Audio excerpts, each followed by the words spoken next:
When Deanie was missing, I would pray real hard and ask God, help us find Deanie. Show us where he is. I'm not a psychic, I'm not crazy, but God kind of showed me a picture in my mind of a river of muddy water with weeds sticking up in it. I was scared to death.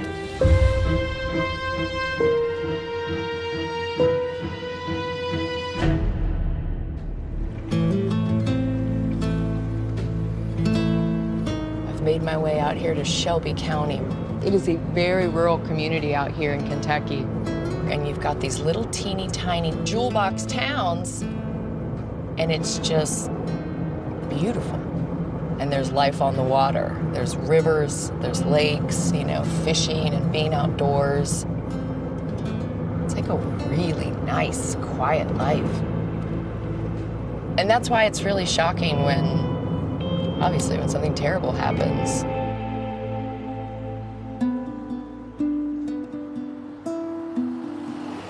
I've lived here for many years. All in all, it's just a nice, peaceful town and good people. Rural communities, the individuals take care of each other. They truly watch out for each other. They are supportive in law enforcement. I don't worry about somebody breaking in on me or anything. I'm just a country girl. Gotta be free. Open up doors, open up your windows, let it all hang out. Back in 1998, a 40-year-old man named Kyle Dean Breeden, who went by Deanie, he was a really loved member of the community. And so when he went missing,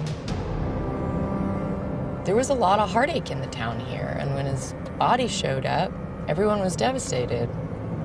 Everybody in town was pointing the finger at everybody else, and so they could never nail down a suspect. It became a cold case.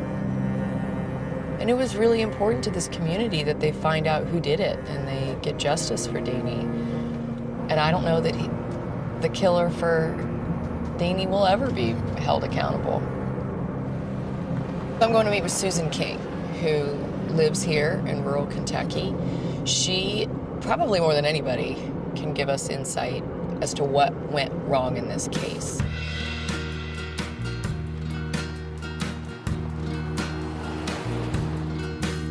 Hello? Susan? Yes. Hi. Hello. I got a cold, wet paw. No, you're fine. It's hot out here. know This it's is hot out here. gorgeous. Here, you got a hair up place. Because I'm a You're a hairdresser. I'm a retired hairdresser. You gotta fix me. You're in charge of making me look cute today. How did you know Deanie Breeden? I went to high school with Deanie. Oh, okay. And he was so cute, and he was so funny, and so handsome, and he was just hilarious, his personality. Yeah. Oh, him and his buddies, they were bad. Fun ones are sometimes. After school, I went my way, and he was doing plumbing with his father's business. Okay. And then it was in 1996, I think, that he came over with a cousin, and I hadn't seen him in years and years and years. Mm-hmm. So we ended up going out that night. Next thing you know, we were together. Yeah. Were you guys on or off when Deanie went missing? We were off. I broke up with Deanie about 3 months before he went missing.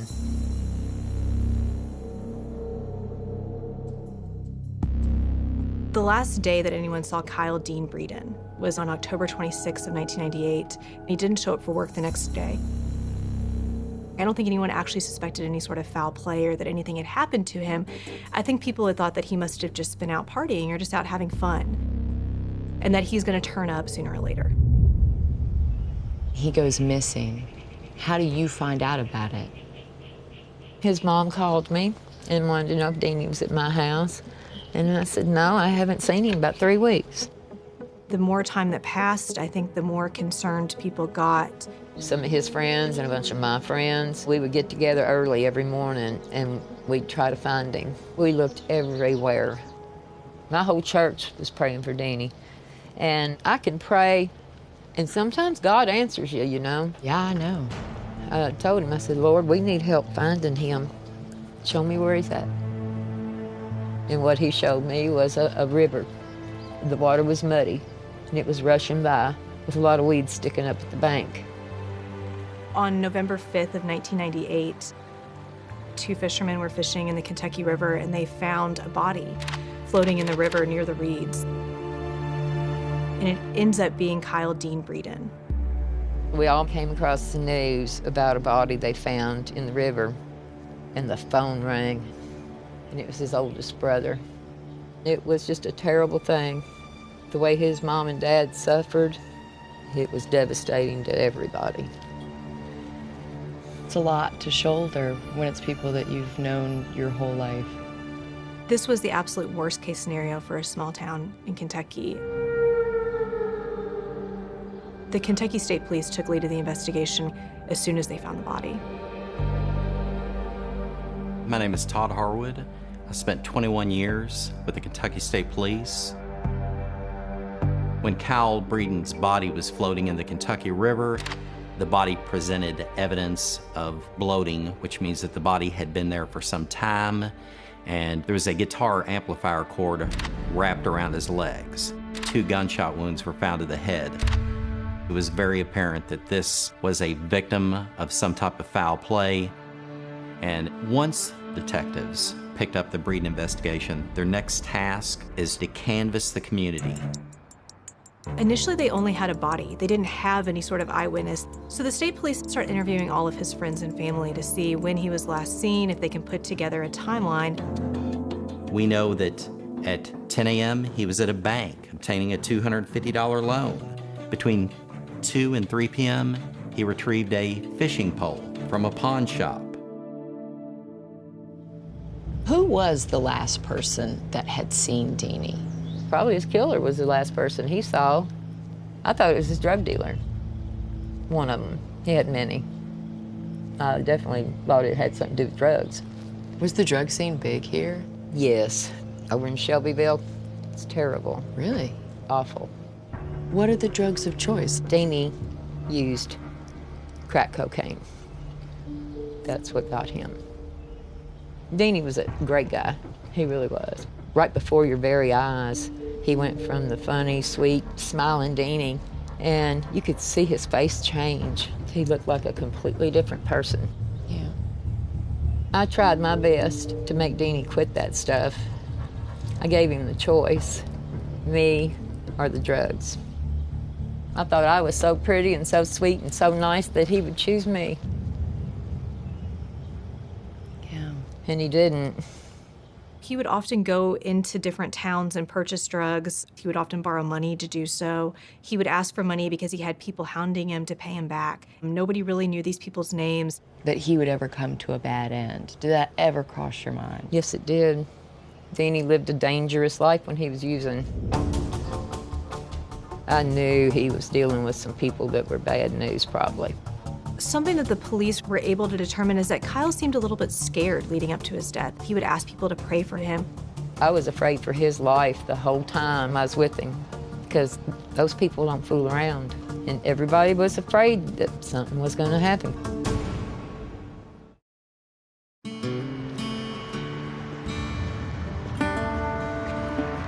This main street is beautiful. Here's straight from Kentucky, a hometown show. Oh look, a meet and greet with the Shelbyville Police Department. They have food, family-friendly activities. It's DARE. Alive and well in Shelbyville. Small towns have been dealing with the drug epidemic for decades, especially in the 90s when Deanie Breeden died. And so people in this community wondered, was he murdered by a local drug dealer or was it somebody else entirely? How do you go to church? How do you go to the supermarket not knowing who your friend's killer is? He was purchasing crack on a daily basis. Any drug dealer in that rural community was immediately suspected as being part of his death, being some type of a drug transaction gone bad. That sent a whole list of suspects. We knew that he had an inner circle, individuals that he was close to, his family, friends, That was a list of suspects. The original investigators on the case beat the streets. They interviewed a ton of individuals. But the problem is they were running in circles. Because Kyle Breeden was well known in the Shelbyville community, rumor and innuendo can affect all facets of an investigation, such as this. When individuals know about each other, care about each other, they may not be as forthcoming with information. Oh, everybody was suspicious of everybody. Deanie's parents wanted to know what happened to their son. It was heartbreaking. Small town rumor mill and word on the street really complicated this investigation. It seems like for every member of Shelbyville, there was a theory on who could have committed this crime. So I am off to meet Lauren Nichols, who is an attorney in Louisville, and she had gotten very heavily involved in this case. And I think she has a really good grasp of who all the players are. How long after the murder does it sit there? For 7 years, it goes unsolved. What happens that kind of changes everything? In May of 2006, the Kentucky State Police assigned the case to Detective Harwood, and he ran with it. I did not get involved in the Breeden investigation until May of 2006. My sergeant at the time asked me if I would look at several particular cold cases and see if I could make headway with them. The Breeden investigation was one of those. I worked sometimes 16, 18-hour days beating the streets of Shelbyville, Kentucky. The first place I like to go to is barbershops, bars, and preachers. Anybody that I could talk to. Many individuals had reported that drug dealers were somehow involved in Deanie Breeden's disappearance. But when you talk to these individuals, every single one of them said the same thing, that anytime he would get in debt or have financial issues, his mother would bail him out. Why do we want to take out the person when we know we're always going to get paid? So I had to look at the other individuals in this case. So Detective Harwood goes through the suspect list, and pretty early on, he narrows in on Susan King, the on and off again girlfriend. Susan King was always a suspect. The original investigator actually went to her residence and was able to obtain a brief, limited interview with her. This is probably in 1999, and observed bullet holes on the floor of Susan King's residence at the time period. Investigators approached the Commonwealth attorney for a search warrant. He indicated there was not enough evidence at that time to move forward with a search warrant. Detective Harwood thinks that it's very suspicious that the police officer saw before that there were 2 bullet holes in her floor. And that was in the previous officer's notes. Yes. Working in rural communities, especially cold cases, a lot of times you know who did it, you know how they did it, but proving is another story. Susan and Deanie had a history of domestic violence. They would kind of beat up on each other. Was she the aggressor in those situations? She says no. She says that she would do whatever it took to defend herself, but that she was not typically the aggressor. Well, my relationship with Deanie was good one day and bad the next. Because when he wasn't on drugs, he was a great person to be around. But then when Deanie get on drugs, then yeah, he'd come home and he'd hit me and stuff. Don't like fighting, but I don't like to be mistreated. When I looked into Susan King as a suspect, I found at least 3 individuals that she had put a gun to their head, threatening to kill them on separate incidents. And one of those identified a .22 caliber weapon, the same type that Kyle Deanie Breeden was killed with. The case was reopened on May 22nd, and by June 12th, he already has a search warrant. We pulled back the carpet. The first thing we see is 4 bullet holes. They lift the floor out. We immediately find that there's a .22 caliber round lodged in one of the bullet holes in that piece that we lifted out. What I think happened is Cal Deanie Breeden. Gets to Susan King's residence, a domestic argument ensues, and I think Susan King finally made good on those threats and shot Cal Deanie Breeden right there in her residence.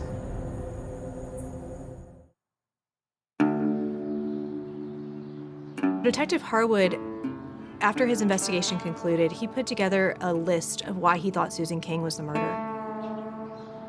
So yeah, here's his indictment request. Oh, this is it. He calls it the big break, where they observed bullet holes in her floor. In one of the holes, there was male human DNA. And then Susan was an avid guitar player. By the time that Detective Harwood is doing this investigation, she owned an electric guitar. The victim was found with a guitar amplifier cord wrapped around his legs. In a subsequent search warrant, we found inside her residence guitar amplifier cords. Did they ever find any DNA on the amplifier cords that would have tied her to it? No. You can have a lot of circumstantial evidences. You don't have to have a smoking gun. Okay. And so the fact that she was a fisherman and had experience fishing in and around the Kentucky River in the Gratz area, he was found at a place that she had previously fished before, was significant to him. It was April of 2007. This case was finally presented before the Spencer County Grand Jury. I'm Thomas Clay. I'm an attorney, and I do criminal defense work as well as plaintiff's civil work. 9 years after the homicide, the grand jury returns an indictment for murder. Well, the problem with that is that there was exculpatory evidence which tends to prove that Susan King was innocent, which was withheld, such as Susan King was involved in an automobile accident that resulted in the loss of her leg. And not just a little bit of it. Her wound required them to amputate her leg up into her hip. Susan was confined to crutches. None of that was presented to the grand jury. That wasn't part of their consideration in indicting her. The allegations against her were that this 98-pound woman who is disabled somehow or another murdered a 200-pound man and then take his body, drag him down several flights of steps, bind his body, put his body into the trunk of a car, and then throw him over a bridge. It's very apparent that this woman could not physically have committed this murder, that she's in jail for having committed. They get to the point where the case is either going to have to go to trial or there's going to be a negotiated resolution. I didn't have money for an attorney. You know, my family, they're comfortable, but just your average person doesn't have millions of dollars to give to a lawyer. So I thought, well, I didn't do it, so it ought to be pretty easy to prove. So they appointed me a public defender. My lawyer said they were going to try to get the death sentence. And then they come back a little bit later, and they said if I would admit to it, I could get life instead of death. I didn't want to plead guilty that day. Sitting in jail, waiting on a trial, she's told, our wheels of justice are really slow. It's at least 2 years for you to get a trial. And then, if a jury convicts you, you have at least 25 years. She trusted what people were telling her. She's scared, and she thinks the best thing for herself is to take a plea deal. But Susan is insistent that she's innocent. And so she wants to take what's called an Alford plea. An Alford plea allows a defendant to go in front of a judge and say, "Judge, I didn't commit this crime. However, I recognize that the evidence against me the prosecution has is sufficient to convince a jury beyond a reasonable doubt that I'm guilty." Susan would have been looking at about 25 years if she was convicted of murder. Part of the Alford deal was it would be down to a 10-year maximum sentence, but that she would be eligible for parole after 6 months. Oh, that's a no-brainer. Right. Susan wanted to do whatever it was going to take to get going with her life again.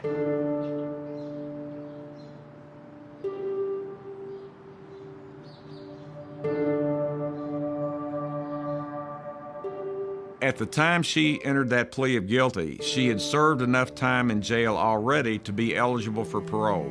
The parole board expected her to acknowledge she had committed this crime, and Susan King never, ever admitted she had done this crime. The irony of the whole situation is that the parole board said that she didn't show enough remorse. But she said she didn't do it. Right. And so they said, you don't seem remorseful for your crime, so now you have to serve out, which is 10 years. Susan says, wait a minute, this is not the deal that I signed up for. On the surface, the Alford plea makes sense because you are maintaining your innocence and it's your way out. In Susan's case, they hold that against her. So what's the right move? It's impossible to figure that out. It's hard to explain what happens to you in prison, what happens to your mind. It was the awfulest place that you could ever imagine. The meanest people you ever want to deal with. People I didn't even know could be that mean. And those are the ones that worked there. Girls ganged up on me and were kicking me in the ribs and stuff. And all I could do was ball up in the corner of that cell. And just ball up in a ball and cry.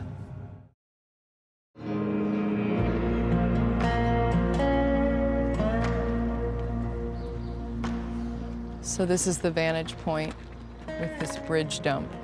Yeah, 10 years before. They demolished the old bridge. Did the other bridge also have a retaining wall like this one? Yeah. The state's whole theory of the case is that Susan was able to obtain a car, drive up here, all on crutches, park the car on the bridge, and get a 200-pound body over this retaining wall. You think if the grand jury heard that she only had one leg and how much she weighed, they would have gone for it? Knowing her physical condition at the time of the murder, I didn't believe it. Yeah. I didn't weigh but about 100 pounds and I didn't have but one leg. And anybody with a right mind wouldn't think that I do all the things Harwood said I did.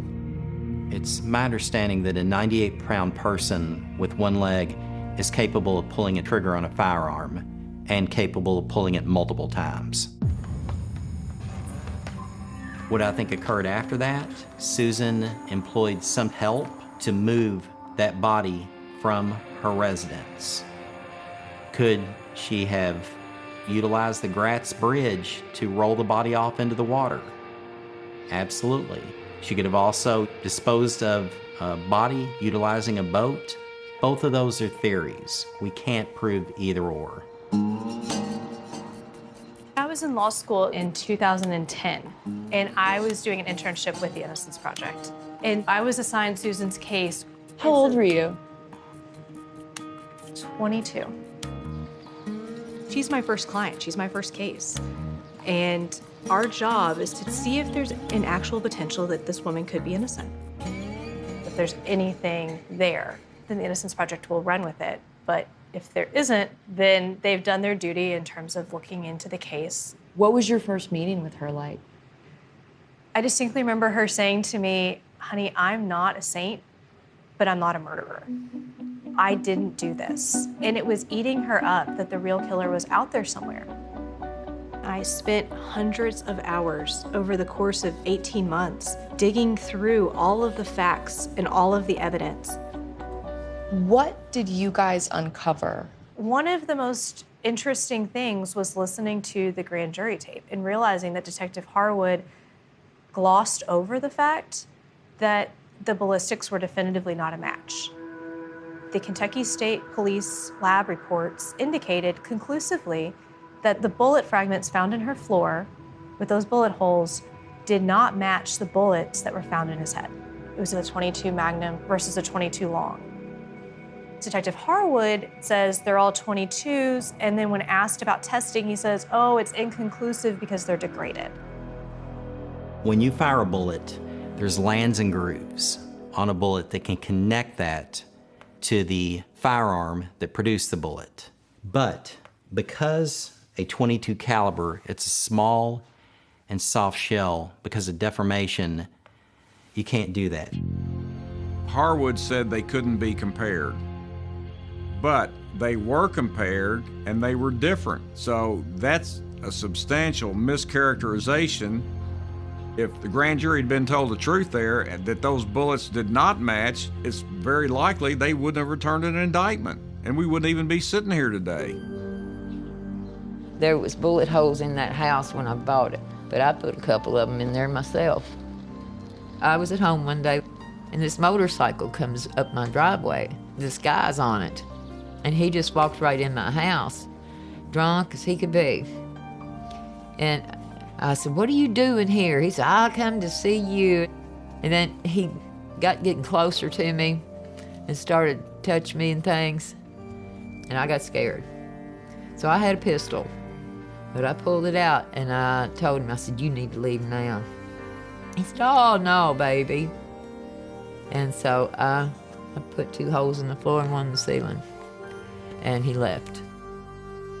Detective Harwood makes a big point of the fact there was male human DNA, but he took that portion of her floor 8 years after Kyle Breeden was murdered. Could have been anybody's. Oh, all right. So his next point is that Susan played the guitar. His body was found with a guitar amplifier cord wrapped around his legs. And she plays electric guitar? Susan says that she played an acoustic guitar and only got an electric guitar after his death. His next point is that she was a fisherman. In a river community, is it rare for a woman to fish? No, I don't think it's rare for a woman to fish. Okay. You know, there's a lot of people in this world like to fish and like to play guitar. That don't mean they murdered somebody. It doesn't mean that you need to get accused of something they didn't do. We determined that there was not really a shred of evidence to make us think that Susan actually committed this murder. We couldn't find anybody that would serve as an accomplice. So what happens next? Unfortunately, from a legal perspective, to be able to overturn any sort of conviction, Okay. we have to have new evidence. The fact that evidence didn't exist isn't enough to get somebody out of jail. We had the tall task of sitting down with her and telling her that we believe you're innocent. We believe you didn't commit this murder, but we don't have any new evidence that's needed to exonerate you. What'd she say? That was a really hard conversation. She cried. She cried a lot. It was hard. But she honestly, she thanked us. She said, "You're one of the only people that believe me. You're one of the only people that knows I didn't commit this crime and that actually believes me, and that's gonna have to be enough." Jeez. And at that point, I graduated and I began practicing law. And it was pretty disheartening, to be honest, to realize you're going into a profession that is supposed to be promoting justice, and my first case is an obvious injustice. Then, about a year later, I get a call from the director of the Innocence Project, and I'm told, "Are you sitting down? We have new evidence in Susan's case." I'd never heard of Susan King's name until May 3rd in 2012. My name is Baron Morgan, and I was a narcotics detective with Louisville Metro Police Department. I got a call there was a shooting at a location I was investigating. The suspect, his name was Richard Jarrell. He was in the drug business for a while. I just wanted to know, why was he shooting at this particular house? Within that conversation, he stopped and said, "Look here, detective, my brother got arrested for 22 kilos of cocaine." He said, "If you can help my brother out, I will tell you about the first murder I committed." This guy name was Denny Breeden. It's 2012. Susan is 5 years into a sentence for manslaughter for the death of Denny Breeden. And all of a sudden, somebody else comes forward with a totally different story to tell. I mean, we appreciate you talking to us, so. The dude that I killed, his name was Dean. We call him Deanie. I didn't know him real well. Yeah. I know he sold $20 from him. I interviewed a lot of people in my life. When Richard Jarrell told me this story, He didn't skip a beat. I believed him. I tell him I'm going to pick him up. And it was my birthday. Remember I said it was my birthday. And I was like, look, my dad's going to give my money, you know.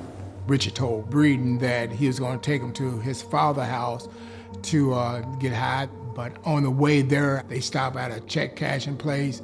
Breeden got some money out, and then they drove to this house. So we get out of the car, and I start putting his jacket on where I got this 22. Well, he walks up to the fence, and I blow his brains out. How many times did you shoot? Just 2. Yeah. And I wrestle this fat piece of into the trunk of his car. I get him tied up with these guitar cords, like you plug into an amplifier. He drove Breeden to the grass bridge, took him out of the car, and the way he was describing it, you could tell that he was reliving the case. And I popped the trunk, wrestled this piece of out of the trunk of the car. I put his fat ass up on the thing, and the brakes fell off. Yeah. I let him go anyways. All down into the water, and he was gone. Every little piece that I couldn't figure out fit perfectly in this confession tape. The day that he was last seen. Deanie went that morning and cashed a $250 check, and that there was somebody in the car, but nobody knew who that was. Well, Richard Jarrell talks about going and getting the check cashed earlier that day. Nuh-uh. Oh yes, he was the unknown person in the car. He was the guy in the car. Try to remember the bank he went to. What about it? And what city do you think it was in? It was in Shelbyville. It was in Shelbyville. Yeah. The most compelling thing of all, Richard Jarrell says, I actually killed him as a birthday gift to myself. Look, it's my birthday. I'm gonna kill this mother. For the $20, I mean, because he ripped you off. Right, and it was my birthday. So when I look it up, this man's 21st birthday was the day that he was last seen. And that's far too much of a coincidence to be able to just make up. 14 years later. That's nuts. The scary thing about it, though, watching him tell that story, he went deep, and he was enjoying it. And he told me at the end, after he got done talking to me, he was like, I felt so good. I knew that we got a bad guy we need to put away. We got innocent person in prison we need to get out. Baron Morgan did 4 things. Number 1, you keep your chain of command informed. You notify the Commonwealth's attorney. You notify the prosecutor. And you notify the Kentucky State Police. I made a call to the state police, and for some reason we couldn't get them to come out that night. I spoke with the Commonwealth Attorney Office in Jefferson County, and we agreed to contact the Innocent Project. I was sitting in prison one day, scrubbing the toilet, and they called my name over the speaker. I'm like, now what? Now what am I in trouble for? Of course, they strip searched me, and then they put me in the visiting room, and in came 3 looked like angels, and said they were with the Innocence Project, and that they had some news for me. And I said, well, I could use some good news. And they said, Susan, a man has confessed to killing Deanie.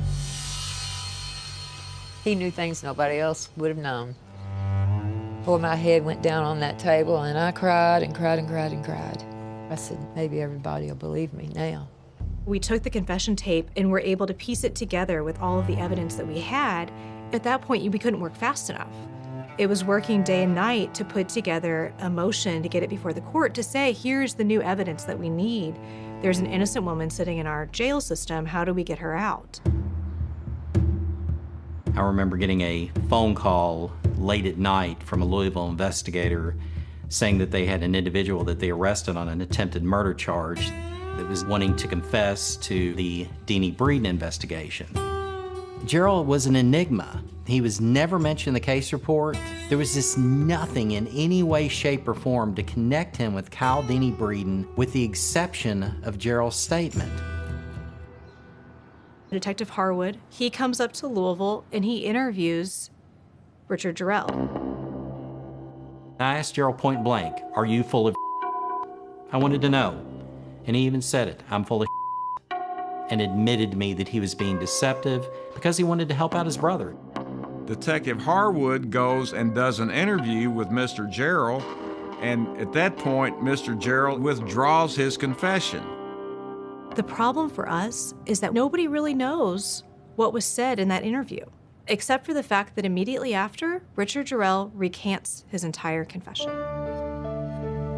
Detective Harwood says he recorded the conversation, but that tape was immediately stolen out of KSP's locked evidence file. I had 5 digital recorders. I cannot account for the recorder itself. It was lost in the process. It has still not been found today, and it was obviously a huge mistake in the investigation. The confession has been recanted. What does that do to Susan's chances of getting out? It becomes a credibility issue. Was he telling the truth then, when he confessed to the crime, or is he telling the truth now, when he says, "I didn't do it"? So the prosecutor says to us, "I'm gonna let the judge decide."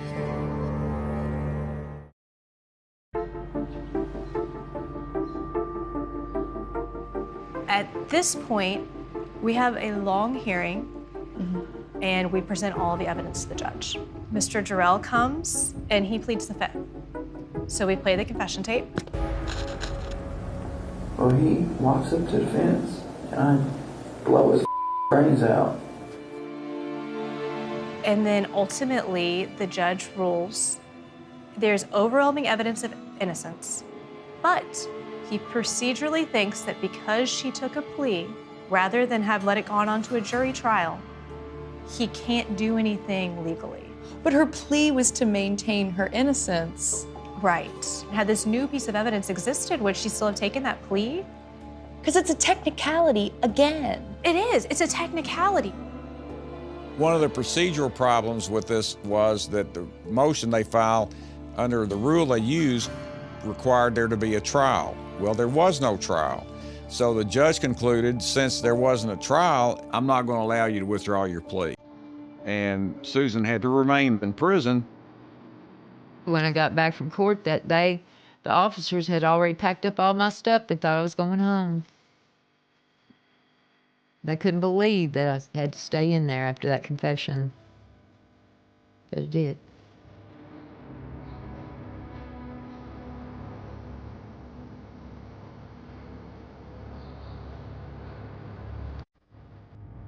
Susan had already served out her time, and so at this point, it's clearing her name. Eventually, the Court of Appeals agreed with us. This procedurally can't stand. This shouldn't be the law of Kentucky. It was a manifest miscarriage of justice to allow this innocent woman to sit in jail. And so Susan's Alford plea is removed from the record, and she's deemed innocent. This is not an exoneration. This is an individual that has been given a new trial. However, you have to look at the case. And if we take this before a jury, one of them is going to believe Richard Jarrell or put enough credence to find her not guilty.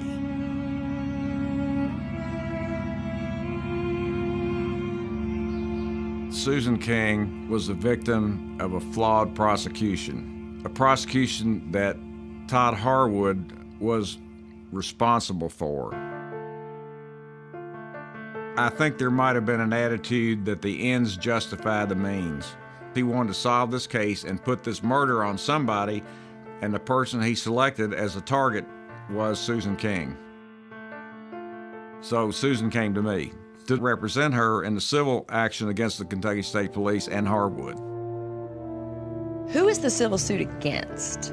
Todd Harwood himself. And what was the basis of your claim? Malicious prosecution. That means he put me through hell that he shouldn't have. Lost all my animals, and I lost my cosmetology degree. No, you lost your house, you lost your career, your friends. And time with my family. Mentally, it just tears you to pieces going through something like this. I'll never get over it.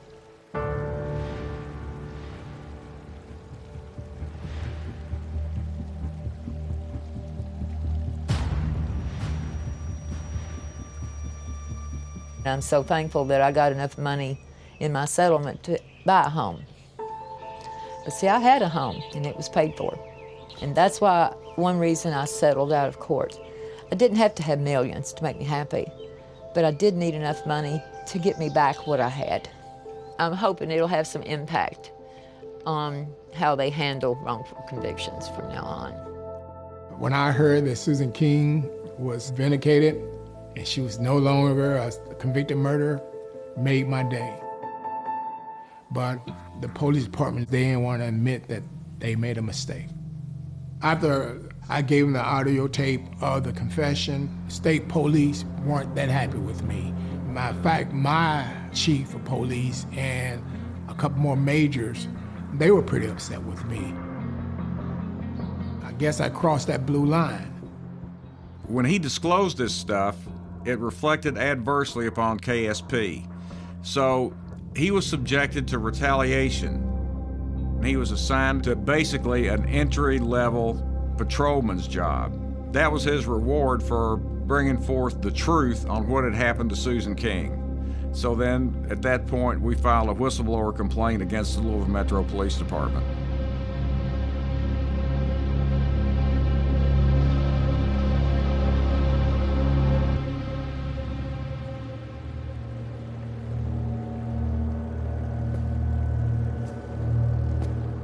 There is so much loss in this story. There is Susan King, who lost her whole livelihood, her house. And there's Baron Morgan, whose career was derailed and whose stellar reputation was tarnished. But the thing that gets lost is that Deanie lost his life. He's the victim, and no one has ever been convicted of his murder. To hear Jarrell laugh and casually talk about throwing a man's body, a man who he murdered for fun, according to him, in this spot, this beautiful spot, it's unhinged. There's no justice.